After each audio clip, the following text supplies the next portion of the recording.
Mesdames, Messieurs, la grande édition du journal, c'est l'heure, voici les titres. L'appropriation du narratif congolais par la jeunesse pour la construction d'une paix durable était le point abordé par le ministre de la Communication et Médias, Patrick Mouyaya, lors de la conférence organisée le mercredi 23 juillet 2025 par l'UNIKIN. Réapparition publique du gouverneur Jacques Kaboula Katoué ce jeudi 24 juillet 2025. Depuis sa résidence, il a salué ses sympathisants sans aucun autre commentaire. Clôture de la revue annuelle des performances scolaires des sous-divisions provinciales 1 et 2 à Kolwezi, des assises clôturées par le représentant du maire Jacques Kaboula Katoué.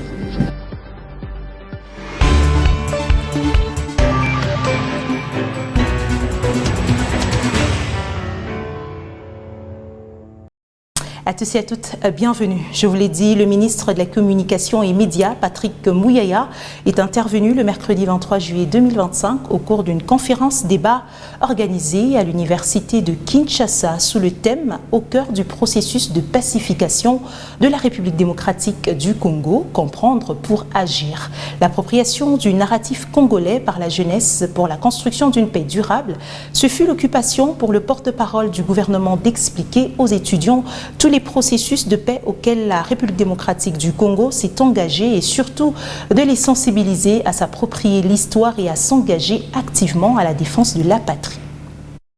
Qui sont arrivés de l'Union européenne. Thématisé au cœur du processus de pacification de la RDC, comprendre pour agir, s'approprier le narratif congolais pour construire une paix durable, ces rendez-vous à la fois intellectuels et citoyens ici au chapiteau de l'Université de Kinshasa a permis aux porte-parole du gouvernement congolais d'être en face des étudiants de la colline inspirée sur les enjeux de l'accord de paix de Washington pour un retour définitif de la paix, de l'identité narrative et de la responsabilité générationnelle.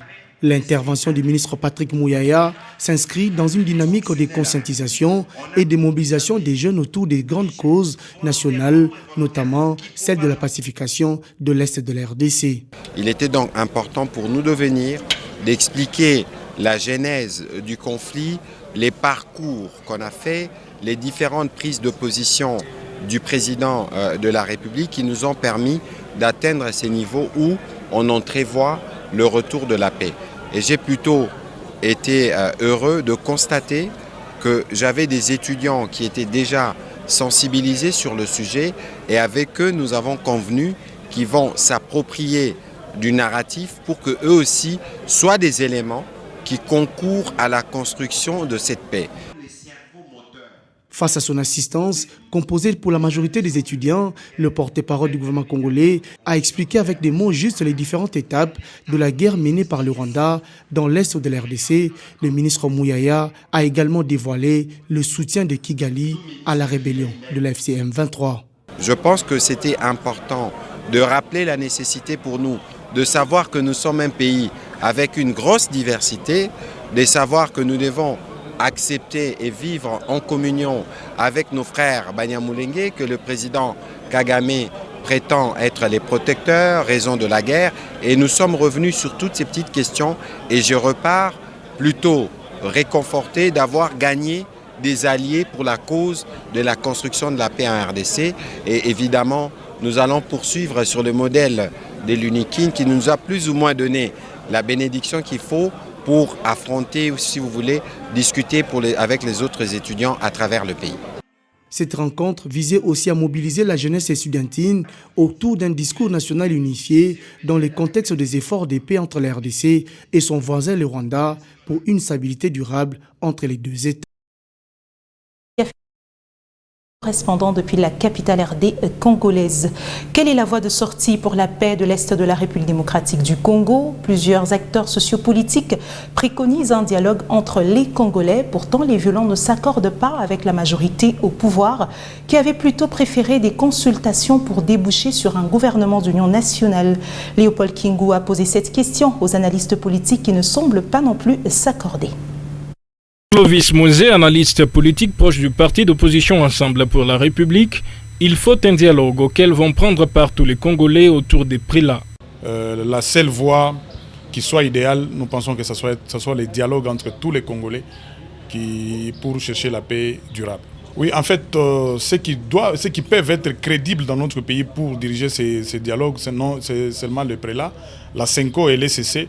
Ils l'ont démontré parce qu'ils sont effectivement l'église au milieu du village. Parce que ce qu'ils font, le pacte social pour la paix, c'est ce qui est idéal. C'est ce que nous voulons que notre pays vraiment trouve cette paix-là durable. Non, il n'y a personne à exclure. Le Congo nous appartient tous. Nous sommes tous le fils de ce pays. Nous devons se mettre sur une table. Il n'y a plus Congolais que l'autre, n'existe pas. Même le chef de l'État n'est pas Congolais plus que tous les opposants. Je pense qu'il n'y a personne qui doit exclure l'un ou l'autre. Je pense que nous devons parler tous sur la même table, se dire des vérités en face, parce que cette guerre a de multiples causes. Quel sera l'ordre du jour de ce dialogue, s'interroge Serge Ngala-Moulomé, proche du pouvoir, qui craint une violation de la Constitution. Chacun des Congolais est libre de penser comme bon lui semble, sauf que nous devons respecter les principes établis. Le dialogue, oui, mais pour parler de quoi? Est-ce qu'il y a un problème interne? Si oui, il y a les problèmes internes, qu'on nous définisse d'abord le problème. Moi, c'est mon souci parce que les dialogues, on en a eu beaucoup dans ce pays et au finish, ce sont de partage de pouvoir. Moi, je me demande exactement dans ce pays, est-ce qu'on comprend la Constitution dont on défend chaque jour? Parce que dans le pays, on a le pouvoir et en face du pouvoir, on a l'opposition. Mais quand l'opposition demande des dialogues, c'est pour finir par quoi?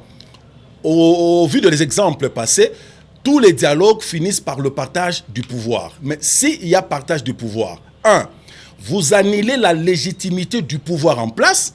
De deux, l'opposition disparaît. Nous serons dans quel pays? Ça, c'est mon souci et c'est ma crainte. Pourquoi confier la médiation à l'ECC et la Senko dans un pays laïque, s'interroge cet acteur politique.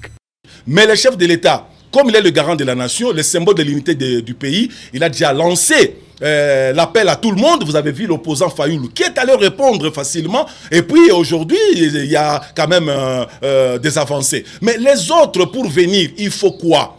Et de deux, mon souci, qui a dit à la République démocratique du Congo que les dialogues entre Congolais doivent être toujours, le médiateur doit être la Senko? C'est aussi un problème parce que la Senko aujourd'hui ne fait pas l'unanimité. Nous avons plusieurs confessions religieuses. Le pays est un pays laïque. Pourquoi c'est la Senko qui prend le devant pour nous imposer un dialogue qu'elle a déjà imaginé, le tenant et l'aboutissant, c'est suspect? Apollinaire Mbang, proche de l'opposition, voit dans un dialogue interne des vertus de paix au-delà du processus de Washington et Doha.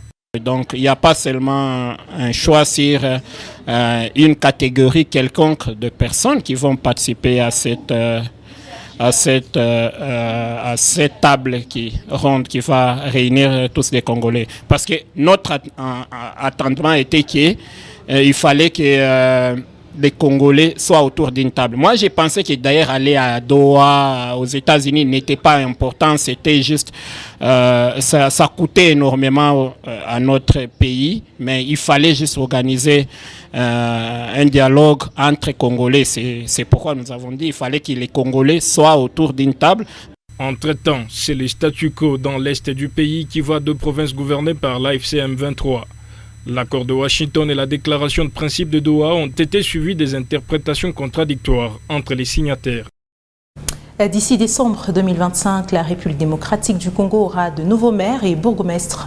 La Commission électorale nationale indépendante a publié le 22 juillet le calendrier de ces élections tant attendues. Au sein de l'opinion, des questions se posent sur les enjeux ainsi que les facteurs qui entourent ce scrutin. Les détails dans ce récit de Junior Ball.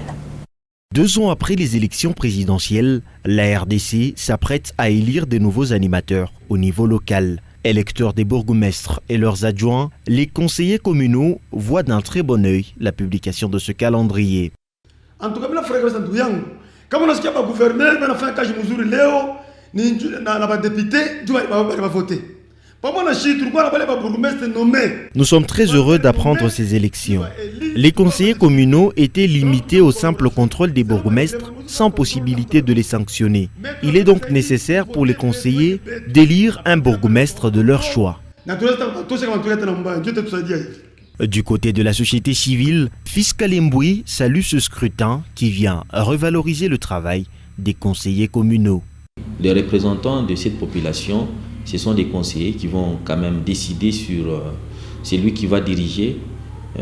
Et celui qui va diriger sera chaque fois sous contrôle de ces conseillers-là. ce qui nous enchante et qui donne quand même valeur aux conseillers communaux qui auront quand même un grand travail à faire cette fois-ci. Les regards sont ainsi tournés vers les conseillers communaux et urbains qui auront la charge d'élire des maires et bourgmestres prêts à travailler dans l'intérêt de la population. C'est que vous avez confiance, tout à fait programme Yamuntu, à toi en tant que chaise. 5 ans égale à 5 minutes. À toi, tu as toujours souffrir bien quand tu es politique, mais tu fais moins de temps pour décevoir la population. Alors, c'est que nous, on va demander aux conseillers communaux, il s'agit ici de faire un travail responsable et un devoir qui est très patriotique et qui cadre avec leurs propres responsabilités. S'ils doivent chercher à avoir de l'argent pour mettre en péril la population qui souffre déjà, c'est vrai, il y aura des dauphins, il y aura des recommandations par-ci, par-là, mais s'ils doivent faire leur travail d'une manière objective, je crois que ça sera très bénéfique pour cette population qui regarde tout ce qu'ils sont en train de faire. D'ici le 15 août, la CENI va procéder à la réception des candidatures. Cette étape sera suivie de la publication de la liste définitive des candidats fin septembre, avant le début de ces élections tant attendues. Au Nord Kivu, le nouveau commandant du secteur opérationnel Sukola 1, Grand Nord et Franc Nord, le général de brigade Mugisa Joseph, a officiellement pris ses fonctions en remplacement du général-major Nyembo Abdallah. Après sa prise de fonction, le général Mugisa Joseph, qui a appelé ses hommes à la discipline et au patriotisme, a présenté ce jeudi 24 juillet les civilités au vice-gouverneur de province, le commissaire divisionnaire Louis Second Karawa, au gouvernorat de province provisoirement installé en ville de Béni. Patrick Sialoua signe cet élément. C'est sur la colline mythique Païda en ville de Béni, quartier général de l'état-major du secteur opérationnel Sukola 1 Grand Nord, qu'a eu lieu la cérémonie de remise et reprise entre les nouveaux commandants, le général de brigade Mugisa Joseph et le sortant, le général-major Nyembo Abdallah. Sur place, un aperçu général en termes administratifs, logistiques, opérationnels et renseignements a été présenté à ces nouveaux patrons du secteur opérationnel Sukola 1 Grand Nord et Front Nord. Reconnaissant la tâche difficile mais pas impossible à réaliser, le nouveau commandant secteur opérationnel et Front Nord, le général Mugisa Joseph, a appelé les membres de son état-major à la discipline ainsi qu'au sens élevé du patriotisme, surtout en cette période d'agression de la RDC. Selon le porte-parole Sukola 1 Grand Nord, le lieutenant Elongo Kiondoa Marc, ce nouveau commandant du secteur opérationnel connaît bien cette région. Nous devons signaler que le général de brigade Mugisa Moleka Joseph n'est pas sa première aventure ici dans le territoire de Béni. Il y a travaillé pendant plusieurs années, à signaler qu'il était ici en tant que lieutenant-colonel. Il a porté son grade de colonel ici à Béni et ainsi que son grade de général ici à Béni. C'est-à-dire qu'il maîtrise très bien la zone et il a appelé tout son état-major à un travail dur afin d'accompagner réellement les efforts du président de la République, chef de l'État commandant suprême, celui de restaurer l'autorité de l'État partout dans l'est de la République démocratique du Congo et de rétablir la paix. Cette paix qu'il a toujours voulu pendant plusieurs années. Et ensemble avec le commandant, entrant le général de brigade Mugisa et son état-major, nous allons réellement aboutir à cette paix et une paix durable dans cette partie est de la République démocratique du Congo. Après sa prise de fonction, le général de brigade Mugisa Joseph a présenté ce jeudi 24 juillet 2025 les civilités au vice-gouverneur des provinces, le commissaire divisionnaire Louis Second Karawa, au gouvernorat des provinces, provisoirement installé en ville de Béni. Arrivé à Béni mardi 22 juillet 2025, le général de brigade Mugisa Joseph a été accueilli au pied d'avion par le commandant second en charge de l'administration et logistique, ainsi que les membres de l'état-major du secteur opérationnel Sukola 1 Grand Nord et Front Nord. Notons que le général de brigade Mugisa Joseph, avant son actuel poste, était commandant de la 31e brigade de défense principale basée à Mambasa, dans la province de l'Ituri.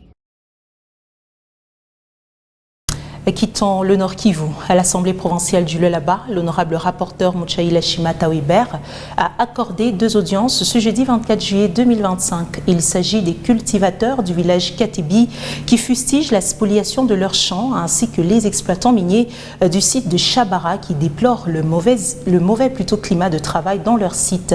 L'honorable rapporteur adjoint a également pris part à cette réunion. Reportage.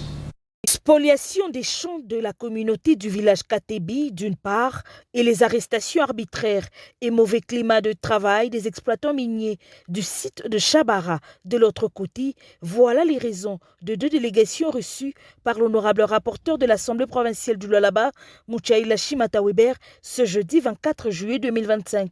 C'était en présence de l'honorable rapporteur adjoint Gloria Kaangou. Il est ma chambre communautaire, la Katebi. Il a créé en 1970. Ça, c'est l'heure de la Chituka. Service à cadastre. Chantier yote. Je crois déjà au deuxième bloc, au premier bloc. On va ma bonne. Mampa. Puis il a consulté Sultan. Samedi, prenez les dispositions, nous descendons sur le terrain. Qu'on constate parce que il pas chez tout son mourir et tout chez toi non. Tout friqué, tout approprié ça dossier. Ba 13h ya kawama. Bene ba autochtone on a réclamé ma droit yabo. Banajikuta banakuwa mêlé na ba shege, il y a des vidéos. Bale barenda kubeba, ndio kusema ke mtu akiramke musiti a réclamer ma droit yake il fallait bambike. Nous allons hausser la voix. Nous allons échanger avec les collaborateurs des autres institutions, bien entendu, et qu'on dise mot. Les cris des cultivateurs de Katebi et ceux des exploitants miniers sont arrivés dans les bonnes oreilles, celles de la représentation du peuple que dirige l'honorable président Jean-Marie Kasseya. Fini le suspense. Le gouverneur Jacques Kaboula Katoué est apparu en public ce jeudi 24 juillet 2025 après plusieurs jours de questionnements au sein de l'opinion publique sur son indisponibilité. Jacques Kaboula Katoué est sorti de sa résidence pour saluer ses sympathisants. Devant les militants venus pour la cause, le gouverneur du Haut-Katanga est resté silencieux et n'a pas voulu faire un commentaire sur les différentes spéculations. Suivez. Tout a commencé par des scènes de liesse au quartier Golf Météo, largement partagées et commentées diversement sur les réseaux sociaux. Et c'était dans la soirée du mercredi 23 juillet 2025. Sur place, la résidence du gouverneur Jacques Kaboula Katoué a été prise d'assaut par quelques louchois, désireux de saluer le retour de Jacques Kaboula Katoué, récemment déclaré indisponible par sa hiérarchie. Des sources proches tenaient déjà à clarifier que le gouverneur avait bel et bien été soigné à Lubumbashi, dans un établissement médical local, et qu'il n'était pas à l'étranger. Une thèse que personne ne pouvait croire. Comme Thomas, chacun voulait voir de ses yeux le gouverneur Jacques Kaboula Katoué. Tôt dans la matinée de ce jeudi 24 juillet 2025, une effervescence est perspective sur différentes artères qui mènent vers la résidence privée de Jacques Kaboula Katoué. Un engouement réellement palpable. Pendant l'apparition publique du gouverneur de la province se faisait toujours attendre. Il est 11h30.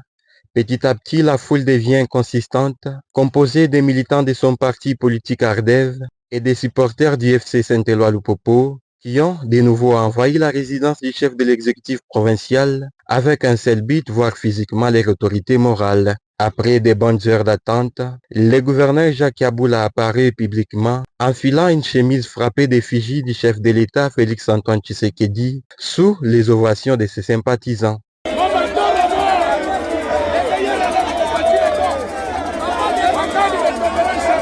Une réapparition non commentée par Jacques Kaboula, mettant ainsi terme aux spéculations qui affirmaient sa fuite vers l'étranger. Un silence de Jacques Kaboula que Jean-Louis Capin, un de ses proches, justifie en ces mots.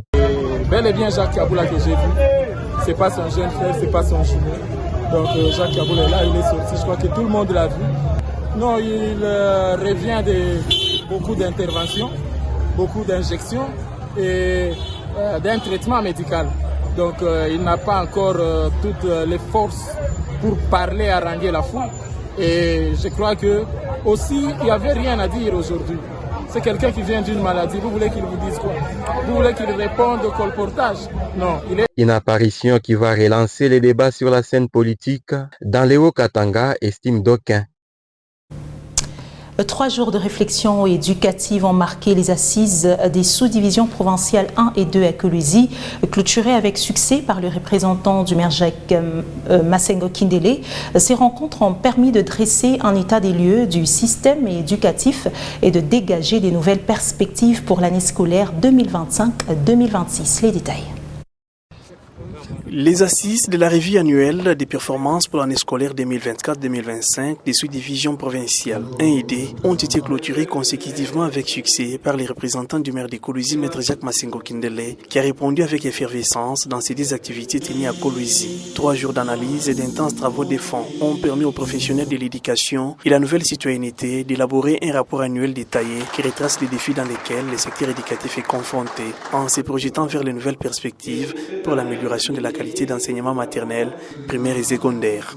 École maternelle 70, primaire 159, secondaire 128.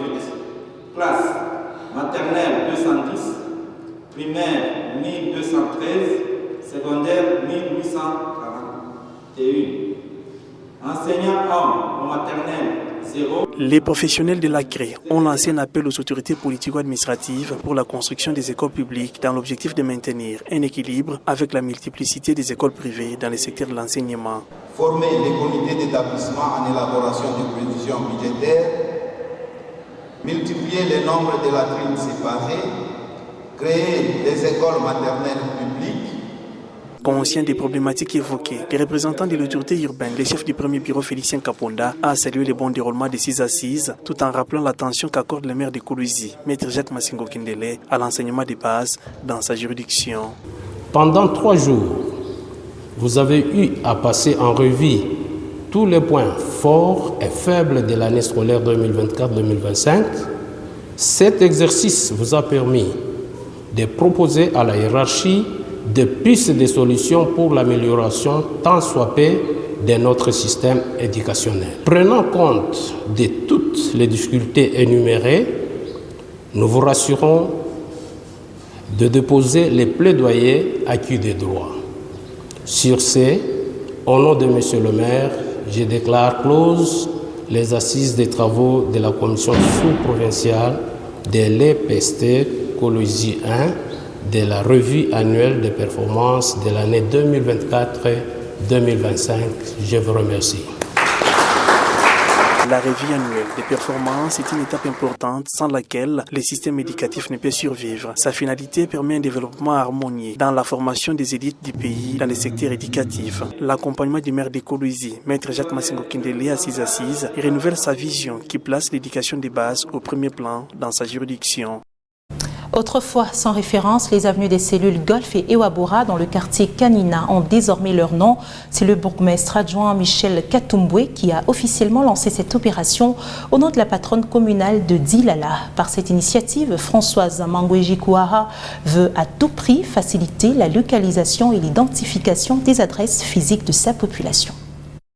En vue de faciliter la localisation et l'identification de l'adresse physique de ses administrés, l'autorité communale de Dilala, Madame Françoise Mangwejikuaha, a doté plus de 250 plaques d'identification des avenues qui seront implantées sur tout l'ensemble de sa municipalité. L'opération a été lancée ce mercredi 23 juillet 2024 par Michel Katumbwe, bourgmestre adjoint de la commune de Dilala. Un geste salué à sa juste valeur, non seulement par les passagers, mais aussi par les motocyclistes. Napigia kwa asante kwa mama Françoise na papa Michel Katumbwe. Jua kuna kumwetu mgolf. Kila balabala inakuwa na jina yayo, kila vini na jina yayo. Wangu tembeaka tu atuyo hata balabala. Jina ile fashi yenyewe tunatumikia ya pantre golf yenyewe ya kushuka pa ensemble atuyue na jina.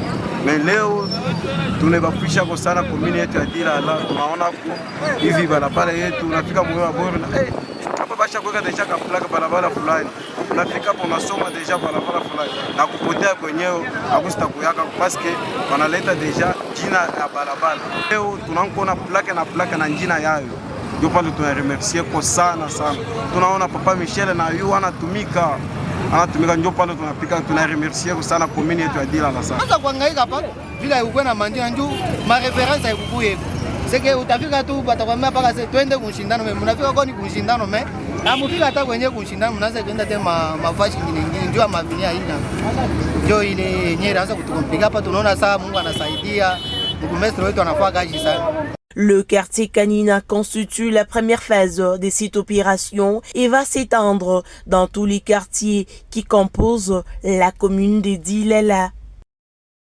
Autre chose dans ce journal, poursuivant sa tournée à l'intérieur de son diocèse, l'évêque de Kolwezi a visité les chrétiens de Kisenge et de Divouma. Dans le doyenné de Dilolo, Monseigneur Richard Kazadi a communié avec les paroissiens de Sainte-Thérèse d'Avila et de Saint-Paul qui lui ont réservé un accueil chaleureux. Teddy Dizamba et Emmanuel Katende.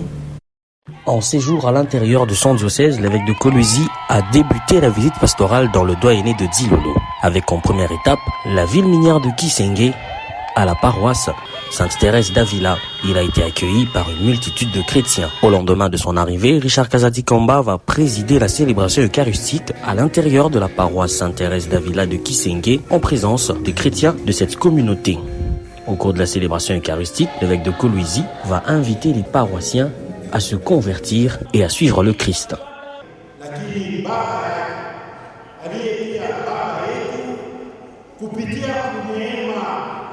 ya mateso ya kifo na kufufuka kwake, baba yake apate kutupokea siku moja kule mbinguni na kutupatia raha. Monseigneur Richard Kazadi Kamba va également conférer le sacrement de confirmation à une vingtaine de chrétiens.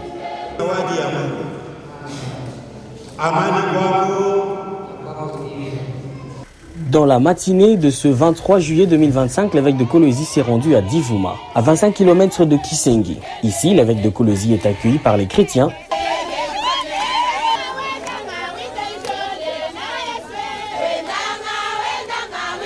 Il va ensuite présider la célébration eucharistique, accompagné des membres de son clergé. Richard Kazadi va également conférer le sacrement de confirmation à quelques chrétiens. Dans son homélie, il va inviter les chrétiens de Divouma à se détourner du péché. Macho yetu haiwezi kutambua baraka na neema ya Mungu katika maisha yetu. Hii ndugu wapenzi, tunatoka kusikia katika sehemu mbili ya neno la Mungu. Tunasikia katika somo la kwanza, sehemu ya kitabu cha Kutoka, jinsi wana wa Israeli walikuwa watumwa pale Misri chini ya uongozi wa Faraoni. Après l'étape de Kisenge et de Divouma, l'évêque de Kolwezi prend le chemin de Dilolo, où il y est attendu par les chrétiens de ce coin de son diocèse. Et puis, début le lundi 28 juillet de la session ordinaire 2024-2025 de l'examen d'État à travers la RDC, où là-bas, le directeur provincial de l'éducation confirme la tenue de ces épreuves qui prendront 4 jours. Pour participer à cette épreuve de la session ordinaire, il faudrait que les candidats payent. Les frais ont été pris en charge par l'autorité provinciale, que Madame le gouverneur de la province du Lualaba, son Excellence Fifi Masuka Saini. Des deux, ce sont les mâles des items qui sont déjà chez nous. L'IPP était à Kinshasa la semaine passée. Il a ramené toutes les mâles qui sont déjà chez nous et déjà acheminés dans les centres, dans les territoires. Mais aussi nous avons déjà préparé les centres. Pour préparer les centres, il fallait d'abord cibler les gestionnaires des centres qu'on appelle les chefs de centre, qui sont les inspecteurs. Aussi hier, nous avons été en réunion avec tous les chefs de centre, ou si vous le voulez, nous avons d'abord commencé la réunion avec tous les chefs d'établissement de Kolwezi présentant les candidats à la session ordinaire. C'était le lundi de cette semaine, donc lundi 22. Et hier, 23, nous avons été en réunion avec tous les chefs de centre. Mesdames, Messieurs, c'est par ici que nous mettons un terme à cette édition du Journal sur Mikoba Télévision. Merci de l'avoir suivi. Au revoir.